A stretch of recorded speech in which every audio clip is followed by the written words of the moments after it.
Kita ang kalusugan ng mata. Plemex for Kids. Mommies, agapan agad ang ubo at plemang nakabara. Pambatang lagundi. Plemex! Artisan Joint Supplement. Bumabagal ang galaw dahil sa joint pain at arthritis. Mag-Artisan. Plemex. Pag may ubo o hika, Plemex agad. Basta lagundi, Plemex. This news is brought to you by Actimed Quality Generics. Isang pangalan, singbisa ng maraming branded. Actimed Quality Generics. Mga tugang, iskaramusa na sa DCGB! Ano nata? Iskaramusa na sa DCGB! Escaramuza, Istorya sa Kakanan, Mano-Mano Sana, Marina, entra na sa Escaramuza! Sa Kakanan, Mano-Mano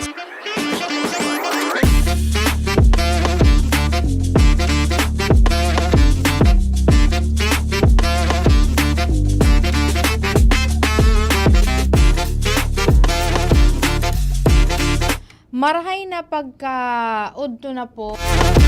Aldaw kitangon niya nin Webes Petsa 7 na kan Agosto 2025. Nagkapirang tumbling na sa Kuya Nems po. Masirip na si Jose Marichan. Nagkapirang tumbling na sa Burmonths na naman. Pero natalaw ko yan, pag-arog ba kanyang mga panahon, dapat mas dakulan mga aldaw na tag-uran. Pero ilingan mo yan ang panahon ka, grabe po ang init na sa tuyang namamatean. Sabi ka na dangugo Kuya Nems, iyo na ngayaan piga-apod na climate change. Nakabalik na kami sa samuyang DCGB News Online. Pwede na po nilang maantabayan duman ang mga programa kan DCGB. Pwede po nilang maantabayan sa samuyang official Facebook page ang DCGB News Online. Pwede ka mo dyan na magpaabot nin concerns, mga mensahe, pagbati sa inyong mga mahal sa buhay. Sarabay-sabay po kita sa good alauna nin pagkahapon. Magoro irestorya kan mga pangyayari digdi po sa tuyang palibot. Mantang kamo dyan ang nagpapa-inundag na. Mantang kamo dyan ang nangungugas na Kuya Nes. Ako torototod after program. Mga napasa na ako ki pangudtuhan. Bago ko po tabi malingawan, tabangan ta ang St. Roch Parish dyan sa Barangay Taysan, Legazpi City. Ipig-share inikan sa indang kura para si Father Rex Paul Arjona. Saro ini sa indang mga activities na pigigibo po dyan sa indang parokya ining pigi-imbitaran po ang gabos na makiugma asin magbayle sa indang parish night nagigibuon po dyan sa Taysan Covered Court. Kaya pala kang Martes Kuya Nems po. Pigahapot ako ni Kuya Al kasi Kuya Al baga active member iyan dyan ka na parokya sa Barangay Taysan. Pigahapot ni ako Kuya Al kung dumanda sa muyang barangay may mga midbida akong mga oro asosasyon kan mga para Mr. and Mrs. Kuya Nems. Tabangan mo nga kami be na maka-imbitar nin mga para itong mga ano pa baga mga nagsasarayaw pa despite kan sa indang age na nagdadayo-dayo duman kaya sa muya Kuya Nems uso pa itong mga asosasyon. Halimbawa asosasyon ni Kuya Nems haling dyan sa may barangay Sagpon madayo sinda sa Barangay Taysan fiesta ngayon sa Barangay Taysan. Tapos pag ma-fiesta naman ngayon sa Barangay Sagpon, since sa suhali sa Barangay Sagpon nagduman kan sa barilihan sa Taysan, in return, ano apo dyan? Ang apo dyan Kuya Nem sa muya dati, ruluyuhan. Itong sa patarabang-tabang po baga. And sabi digdi sa anunsyo kan ipigpaluwas po kan St. Roch Parish. Sa kantidad na 150 pesos, nag-enjoy ka na, nakatabang ka pa. May mga exciting po na mga activities, mga exciting prizes po kita, arog po kan Stars of the Night, dyan po sa parish. And then itong parish night, pupunan po yan sa paaginin sarong misa novenario.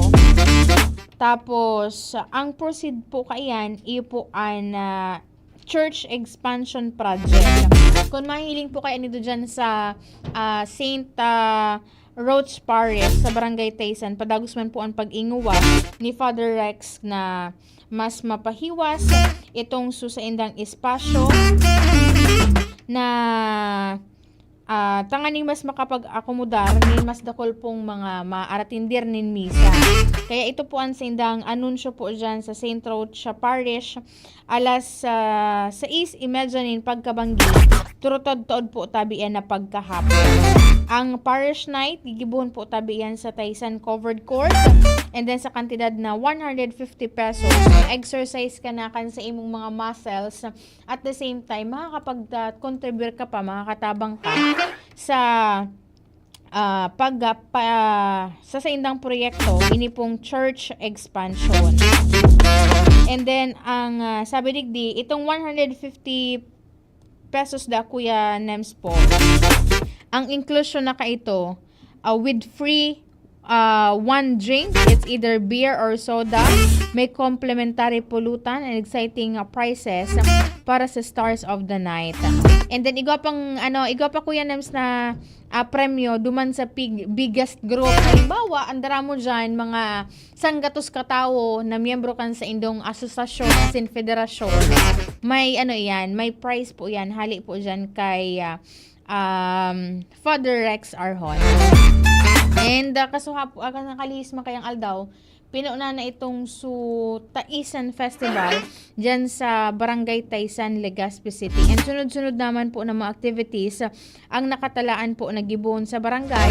Katakod po kan sa indang pagselebrarman kan sa indang fiesta dyan po sa nasabing barangay. And of course, padagusan pangapudan kan Commission on Election Bicol. And then itong sa mga COMELEC offices sa man iba-ibang mga parte po digdi sa Pilipinas na magpasiring na po sa pinakaharaning COMELEC office. Tanganing magparehistro. Si VP Henry, pag nag-run ining opisyal kan sarong munisipyo o syudad, duwa sa parte VP, may mga problema mawara na ki VP Henry digdi sa radyo. At the same time, may mauugma, tamas dakol kang matatabangan. Sabi duman, may nagrani duman sa Kuya VP sa Rawis. Makusugon pati sa monitor ninda. Di ko aram kung ito sunod dara po digdikan letter sa imo. Maray man ngaya, ma-action na ngayon digdita. 2016 pa pala nito VP. Nag-submit ki barangay resolution sa APEC. Yan ang problema, BP. Yan ang problema. Pero tagtol, BP. Istorya ko sa imo. Nagpa-foundation na sa muyang boss digdi. May shooting. May recording kan programa kan sa Department of Agrarian Reform. Maray na pagkaudto sa mga paraan tabay ta dyan sa Bureau of Jail Management and Penology Bicol. Kasubang ginagana sa pag-atindir ako kan sa indang ika-34th anniversary. Ginibo dyan sa The Oriental Hotel dyan sa Barangay Taysan. Kung saan ipiglatag duman ni Regional Director Elena Rocamora ang sa iyang mga naging accomplishment poon kan saan mag-asumir sa pwesto kan Mayo 2024. And then ang pangapulan niya duman sa mga stakeholders sa tarabangan po ang mga kanya-kanyang mga jail facilities sa munisipyo at syudad na mas ma-enhance ito sa indang mga facilities dyan tanganing matawan man ni na convenienting espasyo. Sabi ni RD Rocamora kasubanggi Kuya Nems, maski ngaya nakakapag-committer ngayon in mga violation iyan, in mga nakakampang sa man iba-ibang kaso, still tawo man po graray ngaya iyan. Kaya ang kami sa BJMP padagos ang mga livelihood programs, mga programa para sa mga PDL, so itong person deprived of liberty. At the same time, itong susaindang mga programa, proyekto, tanganing maihanda ini pong mga PDL sa pagbabalik po ninda sa indang mga komunidad matapos po na mapagserbihan naman matapos itong sentensya na ipigpaluwas po o ipinataw po sa sainda. And going back duman sa COMELEC registration, kasubago Kuya Nems, nahiling ko dyan sa Ayala Malls Legazpi, tayaon baga dyan ang satellite registration kan COMELEC Legazpi. Halawig so pila, syempre nagbubuksan bagaan na Ayala Malls, alas 8. Pero bako man sa totally mall hours po talaga. Tigbubuksan lang ki alas 8 dahilan ta nyaon po nga sa satellite registration. Halawig po sa pila. Then nanindo paghalaton na mag Petsa 9 pa yan and Petsa 10, which is the last 2 days. Talaga pong malawig ang pila dyan. And then may mamamati naman ako kan Kuya Nems, di may mag-upload kay VP na halabaon no na ngaya ang pila, mainito no na ngaya so mga nagperila ngaya duman. Day ngaya tiga araksyonan. O kansukat na kaya ang ngaya, 10 aldaw ngaya so 18 na o.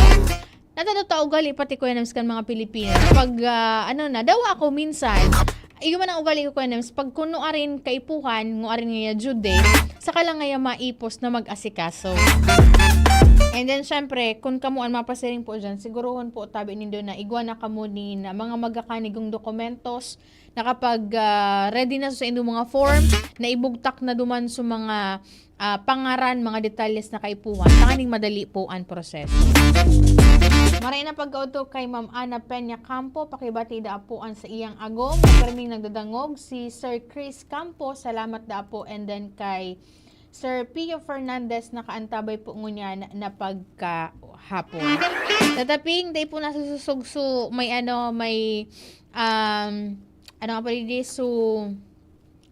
may sag sa dirikan longganisa, nabigsen ko po sa imo kaso hapon. At sa kuyang kapartner po sa Lado Technical, si Kuya Nems Flora, sa IT si Jerome Nico Martinez. Ako po si Angel Mustaza, bye-bye. Kung ikaw ay edad 50 pataas katulad ko, may mataas na ang risk ng panlalabo ng paningin. Mas challenging ang pang-araw-araw na gawain tulad ng